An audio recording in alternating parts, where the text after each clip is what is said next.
যখন এই সংসারে পাপের পরিমাণ তার সীমা ছাড়িয়ে যাবে, তখন ধরিত্রীর বুকে অবতীর্ণ হবেন ভগবান কল্কি। ইনি ভগবান বিষ্ণুর একমাত্র অবতার, যার অবতরণের আগেই গোটা বিশ্বজুড়ে তার বিগ্রহ স্থাপনা করা হয়ে গিয়েছে। আপনি কি জানেন যে ভারতবর্ষে এক এমন মূর্তি রয়েছে যা থেকে কল্কিদেব আসার সংকেত পাওয়া যাচ্ছে? যে এই মূর্তিকে একবার দেখেছে সে আর কখনো ভুলতে পারেনি। কোথায় রয়েছে এই মূর্তি, আর এর মধ্যে এমন কোন রহস্য লুকিয়ে রয়েছে?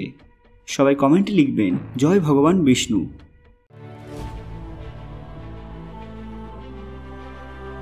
সকলকে পুরাণ কথা নতুন একটি ভিডিওতে স্বাগত। আজকে আপনারা জানবেন কল্কিদেব আসার সবচেয়ে বড় সংকেত। ভিডিওতে এগোনোর আগে আপনি যদি আমার চ্যানেল নতুন হয়ে থাকেন তাহলে চ্যানেলটিকে সাবস্ক্রাইব করে পাশের বেল আইকনে ক্লিক করতে ভুলবেন না, কারণ আমরা সবার প্রথমে এই ধরনের দরকারি আপডেট নিয়ে আসি। কেউ জানে না যে ভগবান কল্কি এই পৃথিবীতে এসে গেছেন নাকি এখনও আসেননি। কল্কি অবতার সম্পর্কে দক্ষিণ ভারতীয় জ্যোতিষীরা বলেন যে নক্ষত্রের বিশেষ অবস্থানে যখন শ্রাবণ মাসে শুক্লপক্ষের ষষ্ঠী তিথি হবে, সেই সময় ধরিত্রীতে পদার্পণ করবেন ভগবান। আপনারা কল্কি অবতার সম্পর্কে অনেক ভিডিও দেখেছেন, কিন্তু আজকের ভিডিওতে আমি বলতে চলেছি কল্কিদেব সম্পর্কিত এক রোমহর্ষক ঘটনা। ভারতের রাজস্থানের রাজধানী জয়পুরে ভগবানের একটি বিশেষ মন্দির রয়েছে, যা আজ থেকে প্রায় 300 বছর আগে নির্মাণ করিয়েছিলেন রাজা সাওয়াই জয় সিং।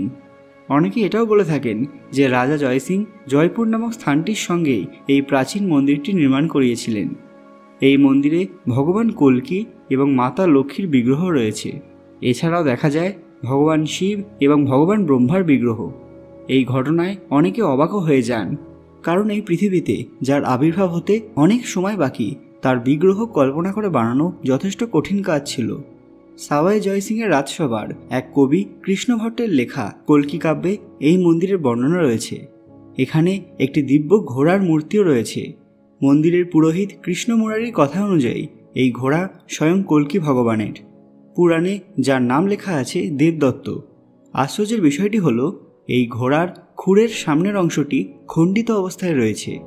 এই নিয়ে মান্যতা রয়েছে যে যখন এই ঘোড়ার মূর্তি নির্মাণ করা হচ্ছিল তখন তার পায়ের খুর প্রত্যেকবার খণ্ডিত হয়ে যাচ্ছিল।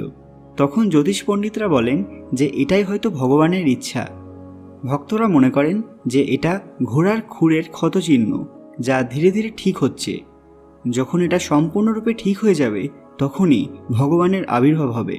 কল্কি অবতার, যিনি এই বিশ্বব্রহ্মাণ্ডের পালনকর্তা, সেদিন তিনি আমাদের মধ্যে আসবেন। বন্ধুরা, আপনারা এটা জানলে অবাক হবেন যে এই মন্দিরের পূজারী থেকে শুরু করে ভক্তরা যারা অনেক সময় ধরে এখানে পুজো দিতে আসেন, তারাও বলেন যে এই ক্ষতচিহ্ন আগে অনেক বড় ছিল। বছরের পর বছর এটা কমে আসছে, বর্তমানে আর সামান্যই বাকি। এমনকি এখানকার বোর্ডেও লেখা আছে যে এই অশ্বের খুরের ক্ষতচিহ্ন ধীরে ধীরে মিলিয়ে যাচ্ছে। যখন এটা সম্পূর্ণ ঠিক হয়ে যাবে তখনই কল্কি মহারাজ প্রকট হবেন। পণ্ডিতরা তো এমনটাও মনে করেন যে যখন ভগবানের আসার সময় হবে তখন এই ঘোড়ার মূর্তির মধ্যে প্রাণের সঞ্চার ঘটবে, অর্থাৎ এই ঘোড়া জীবন্ত হয়ে উঠবে এবং নিজে ভগবানের কাছে যাবে। এরপর ওই অশ্বে সওয়ার হয়ে ভগবান কল্কিদেব ভয়ানক তরবারি হাতে দুষ্টের সংহার করবেন। তবে এই সব ঘটনা মানুষের অজান্তেই ঘটবে। বর্তমানে এই মন্দিরকে ভারতীয় পুরাতত্ত্ব বিভাগ বা আর্কিওলজিক্যাল সার্ভে অফ ইন্ডিয়ার সংরক্ষণে রাখা হয়েছে। আর এক কিংবদন্তি অনুসারে এই ঘোড়া অশ্বমেধ যজ্ঞের প্রতীক, যা আগেকার সময়ে খুব কম রাজাই করতে সক্ষম ছিলেন। ঐতিহ্যময় স্থাপত্য হিসেবেও এই জায়গা অত্যন্ত প্রসিদ্ধ। মন্দিরটি মার্বেল পাথর এবং লাল বেলে পাথর দিয়ে নির্মাণ করা হয়েছিল। মন্দিরের মণ্ডপগুলিতে ভিন্ন ভিন্ন শিল্পকলা দেখতে পাওয়া যায়, যা দেখলে আপনার মন ভরে যাবে। তাই জীবনে অবশ্যই একবার এই মন্দিরে ঘুরে আসবেন। মন্দিরটি সকাল থেকে সূর্যাস্ত অবধি খোলা থাকে। আপনারা যদি কখনো এই মন্দিরে গিয়ে থাকেন সেটাও আমাদের কমেন্টে জানাবেন। সত্যি ভগবানের লীলার সামনে আমরা সবাই ছোট। ভবিষ্যতে কি হবে তার আগাম সংকেত এখনই পাওয়া যাচ্ছে। শ্রীমদ্ ভাগবতে লেখা আছে কলিযুগ এবং সত্যযুগের মধ্যবর্তী সময়ে অন্ধকারের বুক চিরে পদার্পণ করবেন কল্কিদেব। সবাই কমেন্টে অবশ্যই একবার জয় ভগবান কল্কি, জয় শ্রী বিষ্ণু লিখতে ভুলবেন না।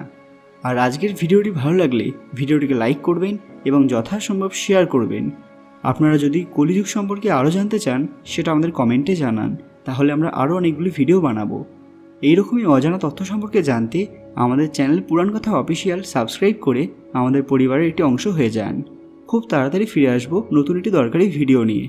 ততক্ষণ আপনারা এই ভিডিওগুলি দেখতে পারেন। ধন্যবাদ।